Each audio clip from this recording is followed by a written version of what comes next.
Mira, nosotros desde el General hicimos un informe haciendo un comentario sobre el proyecto de ley que tuvo media sanción en diputados, como hacemos con muchos otros informes en relación a aportar a la calidad de los debates de políticas públicas, sobre todo en temas tan importantes como este. En ese informe señalamos que el proyecto tenía cuestiones perfectibles, pero que en general significaba un progreso respecto a la situación actual, porque actualmente está la movilidad regulada por un decreto de necesidad de urgencia, lo cual es una precariedad jurídica, dado que la Constitución fija con claridad que tiene que ser el Congreso el que regule este tema, y además tiene una segunda debilidad que aún lo hace más permeable a la litigiosidad, que es que el empalme de la nueva fórmula con la vieja fórmula tiene un bache en enero donde, si bien se comenzó a actualizar las jubilaciones de acuerdo a la inflación, se lo hace plenamente en febrero y solo parcialmente en enero. La ley tenía la ventaja, tiene la ventaja de que corrige esas dos debilidades, es decir, que es una ley, no un DNU, es una ventaja importante, y corrige, digamos, esta debilidad en cuanto al bache. En ese sentido, lo planteábamos en el informe y lo pensamos, de que esto, lejos de contribuir a erosionar las cuentas públicas, todo lo contrario, lo favorece, porque lo deja más sólido al ANSES respecto a posibles juicios que seguramente tendrá si se mantiene el DNU.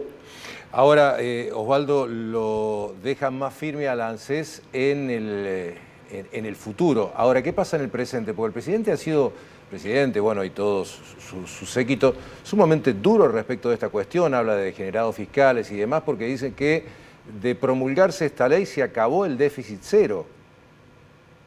Bueno, ahí la ley efectivamente prevé para corregir, el punto más importante, tiene varias cosas, pero el más importante prevé un ajuste del 7,2% para todas las jubilaciones para corregir este bache de enero.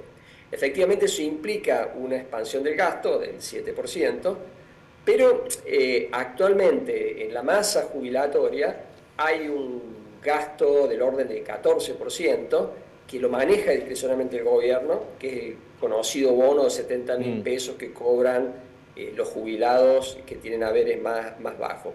Ese bono hoy se entrega de manera bastante indiscriminada, así lo cobra toda persona que tiene baja jubilación, incluso gente que tiene una situación económica no tan apremiante, por ejemplo, tiene otra jubilación, tiene ingresos porque trabaja como asalariado, monotributista, o tiene bienes que le dan una renta y que los ubican por encima, ¿no?, de la situación extrema que sería una persona que solo vive del haber mínimo. Entonces, en el informe lo que planteamos es que el gobierno podría compensar la expansión del gasto, que son más o menos 7 puntos, reduciendo la cantidad de gente que recibe el bono, más o menos la mitad, le permitiría compensar el costo, con lo cual en el corto plazo la ley no expandiría el gasto, con lo cual no complicaría para nada las cuentas públicas, y por otro lado están las ventajas que señalamos antes, y que es una ley que corrige el mal empalme entre una fórmula y otra.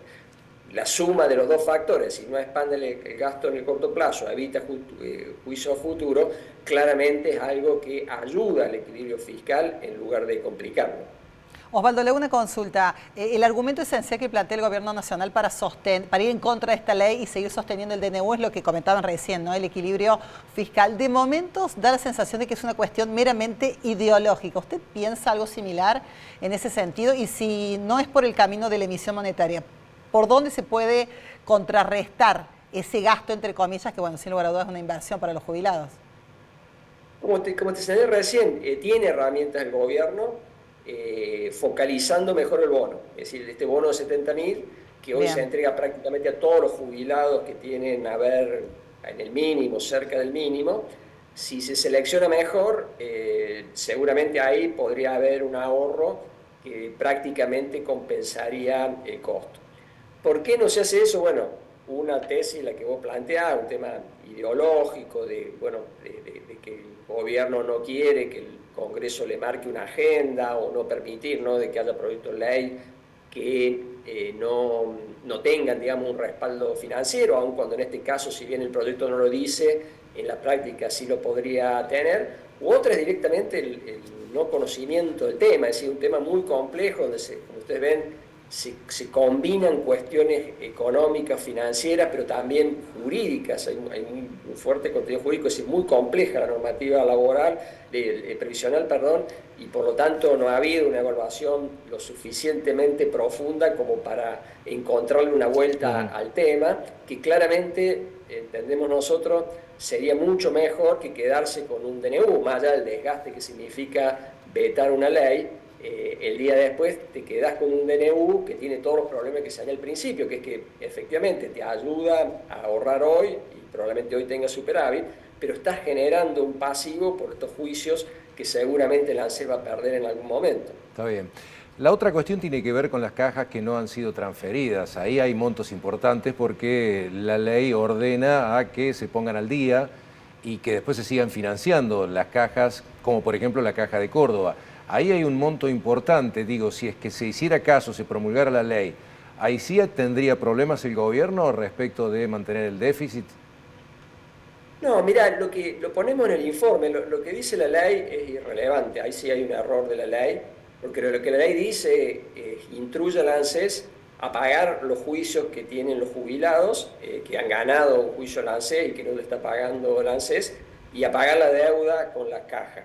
Son cosas que no hace falta que lo diga una ley, claro. son obligaciones que ya tiene ANSES, pagar los juicios, obviamente, si un juez dijo que hay que pagar, no hace falta una ley, y las deudas con las cajas provinciales también están reguladas por ley, de manera que esa ley existe. Por lo tanto, aprobada o no la ley, da lo mismo, si ahí la ley no aporta nada, hubiese sido una oportunidad para que la ley ahí sí prevea un mecanismo de financiamiento, por ejemplo, en algún momento, en alguno de los proyectos que se discutió en diputados, preveían la posibilidad de darle al ANSES como herramienta para pagar estas deudas, utilizar fondos del Fondo de Garantía y Sustentabilidad, pero eso no salió, con lo cual se apruebe o no la ley, se vete o no, da lo mismo, esas obligaciones existen, están generando intereses, honorarios, bueno, todo lo que pasa cuando uno no paga una ley, por lo tanto, como ocurre, ¿no?, con el tema de la movilidad, el vetarla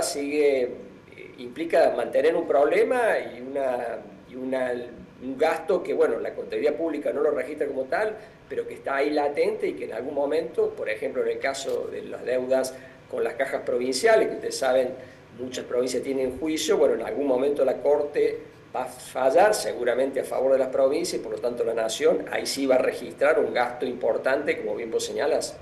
Osvaldo, por último, y agradeciéndole este contacto, desde el Ejecutivo le ponen número a esto, hablan de que compromete en caso de que no se vete esta ley, el PBI en 1,2, hablan de 370.000 millones de dólares. Usted como conocedor, ¿esos números son efectivamente así? ¿Son esos? Mirá, hasta donde pudimos hacerlo en el Geral, con los cálculos que tenemos, no, es bastante menos. No es tampoco tan complejo, porque es el 7% de la masa previsional que se conoce, con lo cual, la verdad no sé cómo lo han hecho, pero claramente, como les dije al principio, el aumento de gasto es muy inferior a lo que hoy ANSES gasta en bonos. El bono de 70.000 significa 14% del gasto. Con lo cual, no sé si es la mitad, 60%, 40%, lo que significa la ley, pero es claramente menos que el bono, de manera que con un manejo más sensible, ¿no es cierto?, el bono, asignándolo mejor, trabajándolo mejor, probablemente pueda compensar el costo de aplicar la ley y se ganaría en términos de seguridad jurídica, porque se quedaría con una ley de movilidad mucho más sólida que la precariedad que tiene hoy el país con un DNU que encima tiene un mal empalme entre una fórmula y la otra. Claro, inconstitucional de base. Exactamente. Osvaldo, muchísimas gracias por esta charla. Gracias a ustedes, hasta la próxima. Gracias. Ahí estaba Osvaldo Giordano, titular del Geral de la Mediterránea, ex titular del ANSES, ex ministro de Finanzas de Córdoba.